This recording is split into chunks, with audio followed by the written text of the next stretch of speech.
KM convent school में आज farewell party का आयोजन किया जा रहा है।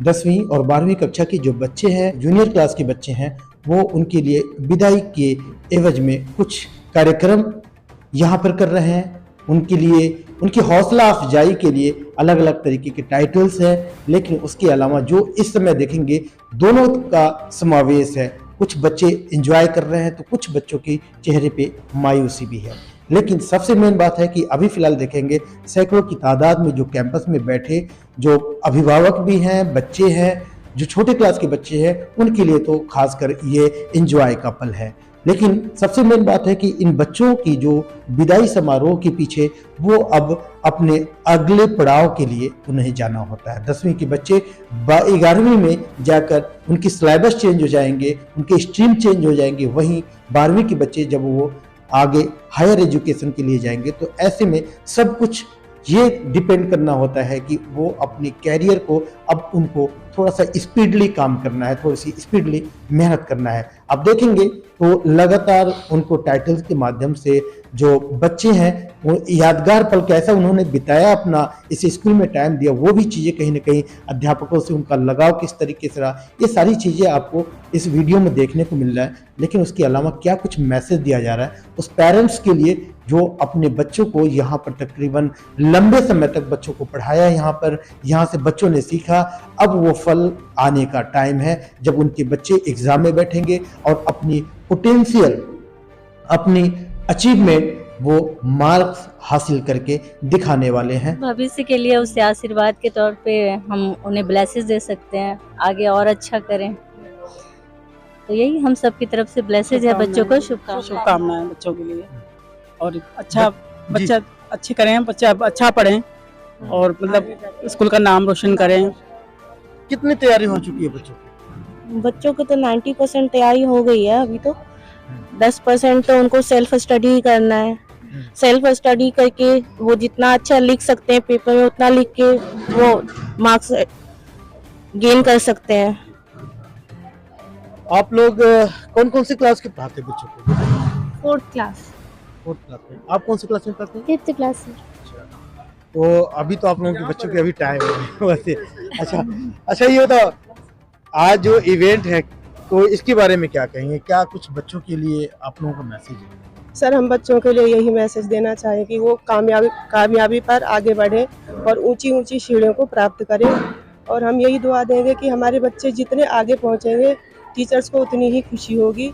हम अपने बच्चे की उज्जवल भविष्य की कामना करते हैं और उन्हें जो है दिल से दुआ मांगते हैं भगवान से कि वो आगे बढ़े। पीटीआई की जिम्मेदारी आप पे है, तो बच्चे तो चलो अपना करिकुलम तो तैयार करते हैं। स्पोर्ट्स के मामले में जब यहाँ से निकल के कहीं जाते हैं तो उनको क्या लगता है कि केएम कॉन्वेंट स्कूल इतना बेहतर दिया है कि बाकी लोगों के मुकाबले अपना उनको एहसास होगा कि केएम में इस पे फोकस नहीं? बिल्कुल, ये तो हम खुद उनसे कहते हैं कि हमारा स्कूल जो है उस बुलंदियों पे है कि दूसरे स्कूल से किसी से भी जो है कंपैरिजन कर सकते हैं, चाहे स्पोर्ट्स के मामले में हो चाहे पढ़ाई के मामले में हो।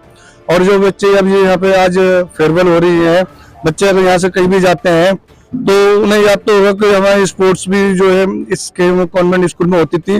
और उन बच्चों को भी हम गाइड करेंगे कि भले इस स्कूल से आप जा रहे हो लेकिन आपके लिए जो है स्कूल खुला है, आप कभी भी किसी भी टाइम आप यहाँ पर आ सकते हैं, चाहे वो स्पोर्ट्स के रिगार्डिंग हो चाहे वो पढ़ाई के रिगार्डिंग हो। तो पूरी जो है हम उनको हर तरह से गाइड करेंगे इस चीज पे। कुछ बच्चे आपके जो स्टेट लेवल पे अपना पहचान बनाए हैं, एक उनकी चाहे वो कराटे में हो या अलग अलग फील्ड में जब उन्होंने अपना एक मुकाम बनाया है, तो क्या उनको वो टेक्निक कहीं और मिलने की चांसेस हैं? देखिए, हर कोच का, हर पीटीआई का अपना अपना टेक्निक होती है, अपना अपना तरीका होता है सिखाने का।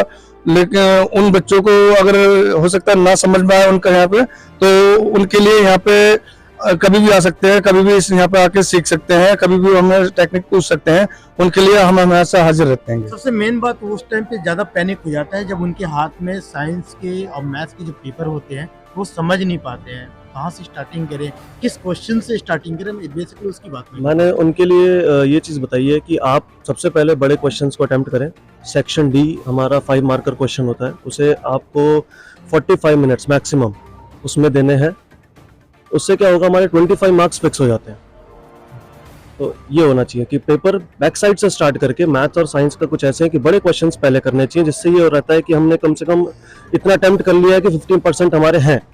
अब हमें बाकी के जो आवर्स बचे हुए हैं उसमें हमें बाकी के क्वेश्चन जो होते हैं उससे क्या होता है, हमारा टाइम जैसे अब अगर स्टार्टिंग से हम कर रहे हैं, अब टाइम रह गया हमारे पास मैक्सिमम रह गया 20 मिनट्स और क्वेश्चन रह गए 3 और तीनों ही 5 मार्कर हैं, तो हम ज़्यादा से ज़्यादा 2 कर पाएंगे। एक भी छूट गया तो वो पूरे 5 मार्क्स चले गए, 2 भी छूट गया 10 मार्क्स सीधे सीधे चले गए। तो इसलिए बैक साइड से करना चाहिए। अगर लास्ट के 5 क्वेश्चंस रह भी गए, वो 1 मार्कर रहते हैं, तो इतना टाइम रहता है 5 मिनट में हम 3 तो अटेम्प्ट कर ही सकते हैं उसमें से। तो अगर 2 रह भी गए कोई बात नहीं, लेकिन लास्ट के 2 रहना तो ये तो गड़बड़ हो गई। रही से देख रहा हूँ आज आपके स्कूल में फेयरवेल पार्टी का आयोजन है, आपसे कुछ दिन और रह गए हैं एग्ज़ाम बच्चों का, लेकिन क्या कुछ कहेंगे आज ऐसे मौके पर, क्योंकि बच्चे जो हैं आज आपसे विदा हो रहे हैं? सर ऐसा है, विदाई फेयरवेल इवेंट या पार्टी जो हम यहाँ पे करा रहे हैं बच्चों का, एक होता है कि टीचर्स और स्टूडेंट्स का एक रिलेशनशिप, प्यार जो होता है, उसी के एवज में हमने ये रखा है एक इवेंट, क्योंकि बच्चों के बोर्ड के एग्जाम्स अभी 23 से स्टार्ट हो रहे हैं और उसी के एवज में हमने ये थोड़ा एक इवेंट रखा है बच्चों का। तो इसमें क्या है कि थोड़ा गिफ्ट वगैरह बच्चों को हम यहाँ से देंगे और बच्चे कुछ टीचर्स को दे रहे हैं, तो एक जैसे प्यार है।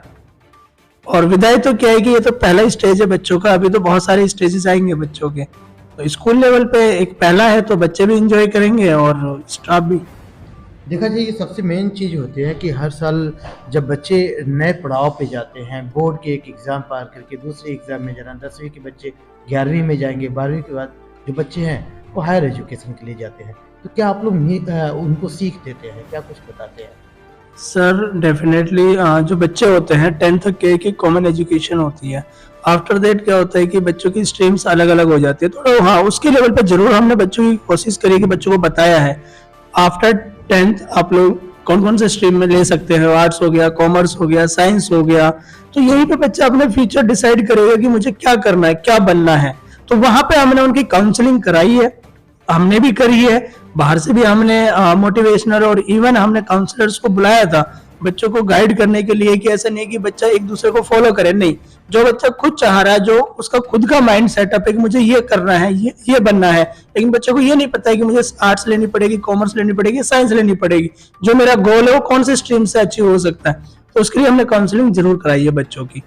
एक सीक्रेट होता है, एक आपकी पोटेंशियल इससे शो होता है कि आपके बच्चों में क्या टैलेंट है, और वो बच्चे जब जाते हैं एग्ज़ाम में, बैठते हैं, पेपर दे के आते हैं, उनका रिजल्ट आता है, तो अगर फेवरेबल होता है, आपकी मेहनत कब दिखती है कि कितना आप लोगों ने मेहनत किया, जब अच्छे खासे बोर्ड नज़र आते हैं और बच्चों के अच्छे मार्क्स होते हैं, तो क्या उम्मीद करते हैं आपसे कुछ दिन बाद जब ये बच्चे पेपर दे के अपना रिजल्ट लेके आएंगे? सर ऐसा है, अगर मैं अपने स्कूल की केएम कॉन्वेंट स्कूल की बात करूं, हमारा यूनिक ये है, हम बच्चों को ग्राउंड फ्लोर पे बच्चों की मेहनत कराते हैं, चाहे वो टेस्ट सीरीज है, चाहे उनके कॉन्सेप्ट्स हैं, हम उनकी एक्स्ट्रा क्लासेस ले लेकर, हमारी कोशिश ये होती है कि बच्चों को इस तरीके से प्रिपेयर किया जाए कि उसको कहीं पर भी सोचने का ये मौका ना मिले मुझे कहीं चीटिंग करनी है या मुझे कहीं से मार्क्स गेन करने हैं, मैं पास हो जाऊंगा, नहीं, जो उनकी एक्चुअलिटी है, अगर वो 90% मार्क्स लाना चाह रहे हैं तो उसकी मेहनत से आएंगे, 60% भी लेके आएगा अगर कोई बच्चा तो उसकी मेहनत से लेके आएगा। स्कूल इस तरीके से बच्चों की तैयारी कराता है। देश दुनिया की हर लेटेस्ट खबर देखने के लिए सब्सक्राइब करें हमारे चैनल PNN को और साथ ही बेल आइकन दबाना ना भूलें।